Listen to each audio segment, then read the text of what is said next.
Jaz drugače vodim društvo Humanitarček. In mi smo s Štajerske, kot ste ugotovili.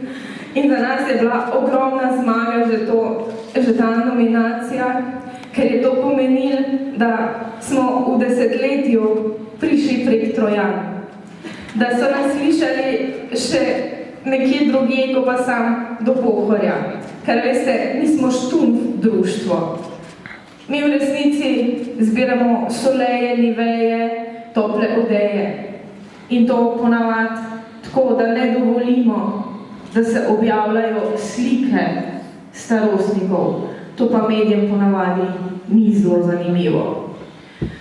In v bistvu že ta nominacija je bila za nas zelo velika zmaga. Zmagali smo pa že prej. Na začetku novembra, ko smo začeli dobivati prve feedbacke na naš projekt Vida. Ko nam je pisal en par, ki je rekel, da smo ga opogumili, da se je sprehodil čez cesto vprašati sosedo, zakaj ima skozi rulete dol. A veste, pokvarjena je imela pri 83 in zaradi tega je imela 5 let temo v kuhinji. Ko so bila pisma, ko so nam pisale mamice, da so opogumile otroke, da so šli potrkati sosedom na vrata, da so zdaj med prazniki delili potico. Za nas je to bila zmaga. In za mene naziv Slovenka leta in pa Slovenec leta nosi čisto vsak, ki mu je mar za sočloveka.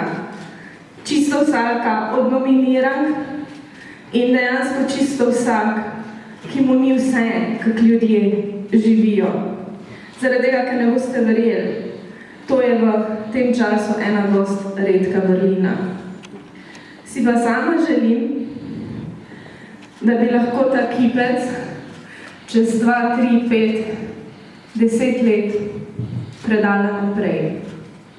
In to bo pa moja osebna zmaga. Pa ga bom predala naprej bodisi državi, bodisi sistemu, družbi, ali pa še najrajši enemu muzeju kot relikvijo. Zakaj? Ker ne bomo več mogli nobenega humanitarca ali pa humanitarke nikoli nominirati za kakšno nagrado. Ker bodo Anita Ogulin, Borisi Kraboni in Nine Kozorog izumrli.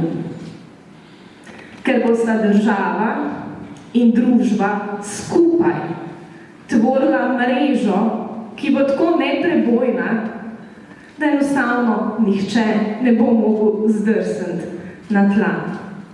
Da ne bo več nobene vide in nobenega tončka, ki bi mogel jesti mačjo hrano. Ampak do takrat pa, mi vsi smo družba, mi vsi smo sistem. In če ga že kritiziramo, vsak od nas je lahko tista mala zankica v tej mreži. Tako da, hvala vsem, ki delate mala dejanja, predvsem pa hvala vsem, ki verjamete, da mala dejanja malih ljudi delajo velike spremembe.